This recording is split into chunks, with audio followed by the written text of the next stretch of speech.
Morning all friends, সবাই কেমন আছো? আশা করি তোমরা খুব ভালো আছো, আমরাও খুব ভালো আছি। আজকে আমাদের বাড়িতে কী কী রান্না হচ্ছে চলো দেখাই। তো গাইস, আমার দাদির কাছে আমি পৌঁছে গেলাম। দাদি এখন রান্না করছে পটল আলু আর ছোলা দিয়ে একটা তরকারি করছে। তা চলো দেখাই। চলো গাইস দেখা যাক আমার দাদি কী কী মশলা দিচ্ছে।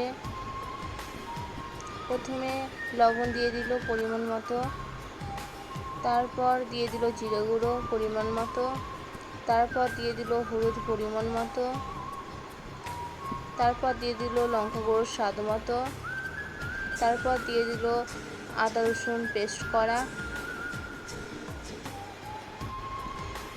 তারপর মশলাটা কষে নিল।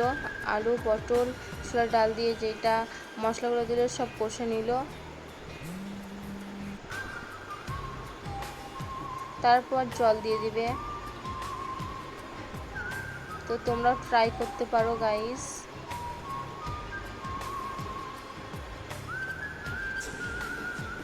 তারপর একটা তেজপাতা দিয়ে দেবে। তারপর গাইস নেড়ে দিল একবার ঝাল পাতা দিয়ে।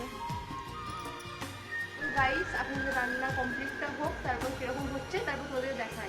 তো গাইস আমাদের রান্না কমপ্লিট, তার জন্য আমি একটা প্লেট নিয়ে চলে গেলাম কীরকম টেস্ট হয়েছে তাই দেখবো। তারপর দাদি ডিমগুলো তুলে তার উপরে কেটে কেটে দিয়ে দিয়েছে। দেখে দেখে বোঝা যাচ্ছে এতটা টেস্টি হবে কি বলবো আর ফ্রেন্ডস। তো দেখা যাক কীরকম স্বাদ হয়েছে। তো গাইস আমার দাদির হাতে রান্না নিয়ে চলে এসেছি, তো দেখি কিরকম খেতে। সত্যি গাইস অসাধারণ খেতে। তোমরাও পারলে এই রান্নাটা করতে পারো, সত্যি অসাধারণ খেতে। তোমরাও ট্রাই করো, তোমরাও খেয়ে এনজয় করো আর সাবস্ক্রাইব লাইক শেয়ার কমেন্ট সবাই করে দাও প্লিজ।